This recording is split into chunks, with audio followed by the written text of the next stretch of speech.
Se você está a tomar algo para alergias, insónias, ansiedade, depressão ou até mesmo para a bexiga, então tem de ter cuidado, pois alguns destes medicamentos podem estar a aumentar silenciosamente o seu risco de demência. De facto, tomar um destes comprimidos muito comuns diariamente durante 12 meses pode aumentar o seu risco de demência em 50%. E existem fortes evidências de vários estudos grandes que mostram que estes medicamentos em particular estão ligados ao encolhimento do cérebro e à perda de memória. E não se trata de medicamentos exóticos ou experimentais. São medicamentos do dia a dia que provavelmente estão no seu armário de medicamentos neste momento. Por isso, neste vídeo do canal Longa Vida, quero explicar-lhe o que são estes medicamentos e como estão a prejudicar silenciosamente o seu cérebro. E vou apresentar alternativas mais seguras que pode usar em vez deles. A propósito, se têm familiares que estão a tomar algum destes medicamentos, partilhe este vídeo com eles, pois há muitas pessoas que estão a danificar silenciosamente os seus cérebros e a acelerar o aparecimento da demência sem sequer saberem. Portanto, estes medicamentos com os quais temos de ter cuidado pertencem a uma classe de medicamentos chamada anticolinérgicos, que é apenas uma palavra chique, que significa que bloqueiam um químico cerebral chamado acetilcolina. E a acetilcolina é um neurotransmissor vital que atua como a vela de ignição do seu cérebro. Assim, a acetilcolina basicamente ajuda os neurónios a falarem uns com os outros.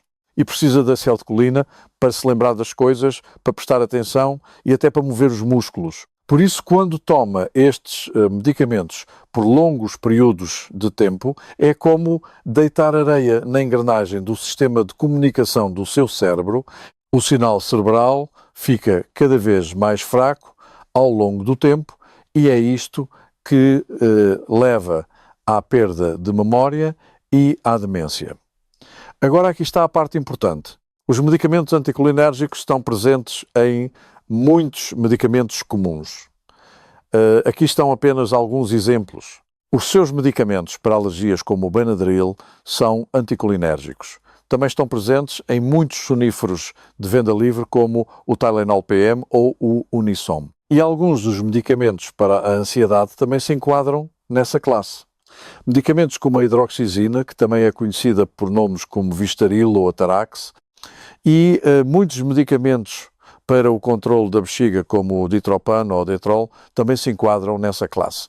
Além disso, muitos medicamentos para a síndrome do intestino irritável CE, como o Bentil, e até mesmo os adesivos para o enjoo, como o adesivo de escopolamina, também estão na classe dos anticolinérgicos, sendo que alguns destes são medicamentos sujeitos à receita médica e muitos são de venda livre, mas todos têm o mesmo efeito de bloqueio cerebral e há vários estudos que mostram isso. Primeiro houve uma revisão sistemática e meta-análise que analisou mais de uns 5 milhões de pessoas e que mostrou que o uso de medicamentos anticolinérgicos é um fator de risco independente para todas as causas de demência e doença, de Alzheimer.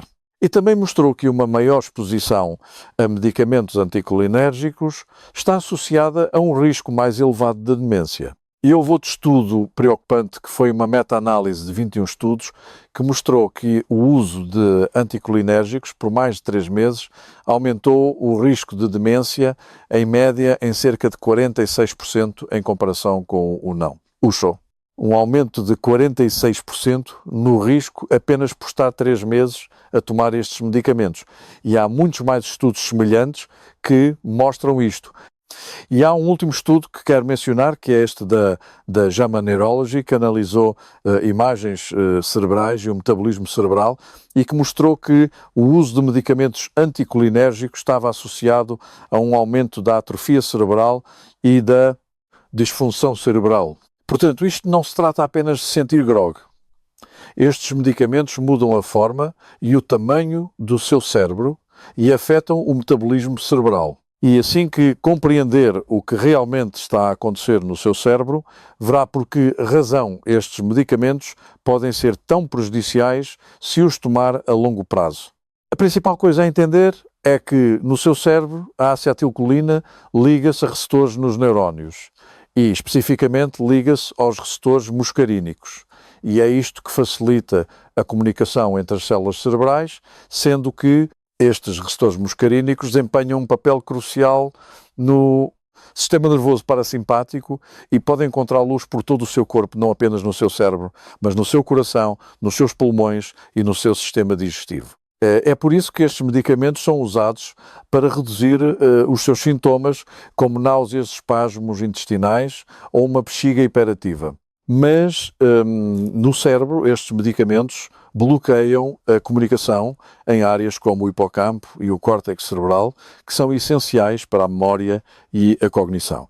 É por isso que estes medicamentos podem tornar um grande problema. A curto prazo podem causar névoa mental confusão e tempos de reação mais lentos.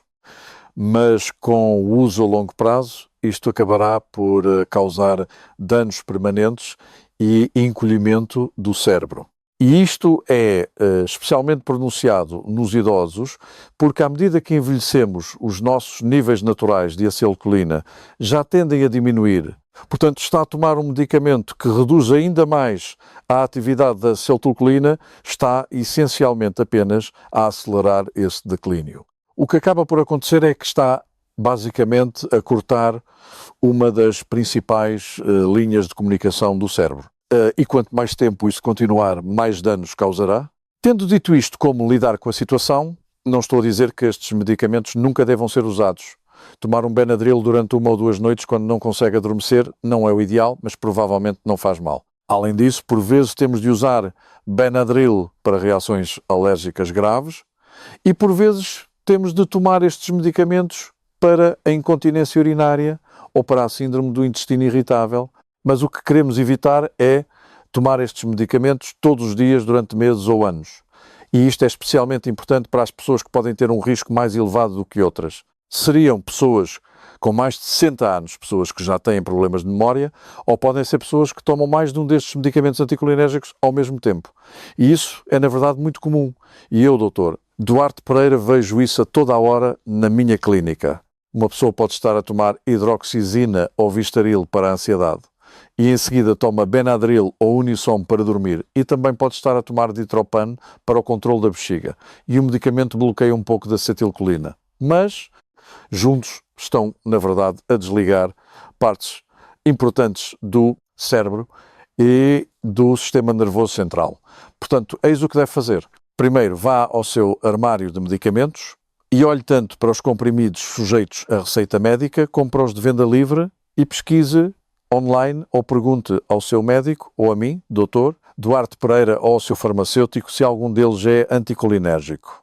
De seguida, não pare nenhum dos seus medicamentos, nem faça quaisquer alterações ao seu regime, a menos que discuta isso primeiro com o seu médico e peça-lhe para ver se pode mudar para alternativas mais seguras, especialmente se for algo que precise de tomar a longo prazo. Por exemplo, para dormir, uma alternativa não anticolinérgica pode ser algo como melatonina, ashwagandha, camomila ou magnésio. A propósito, tem de estar a tomar a forma certa de magnésio para dormir. Portanto, se não tiver a certeza, fiz um vídeo em separado sobre como escolher o melhor magnésio e deixarei o link abaixo. Se estiver a usar medicação sujeita à receita médica, algo como a trazodona tem efeitos anticolinérgicos mínimos ou nulos e é muito útil para dormir.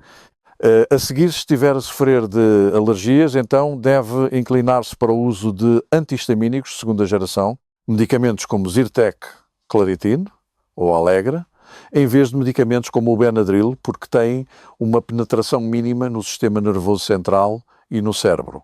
Agora, estes antihistamínicos de segunda geração ainda são anticolinérgicos, mas têm menos probabilidade de causar efeitos anticolinérgicos. Depois, se estiver a tomar medicamentos para o controle da bexiga, como oxibutinina, ditropandetrol ou Vesicar, então precisa de perguntar ao seu médico sobre uma opção não anticolinérgica como o Mirabegron.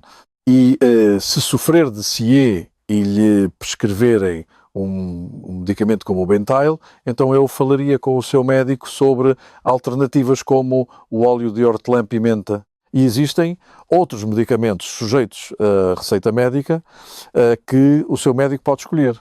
e muito disso depende se a sua SOE é predominantemente com obstipação ou com diarreia. E se tem tomado estes medicamentos durante muito tempo, não precisa de entrar em pânico, mas pode começar a otimizar a saúde do seu cérebro agora tendo um sono regular e fazendo exercício físico regularmente. E precisa de se concentrar em reverter outros fatores de risco que causam declínio cognitivo e demência.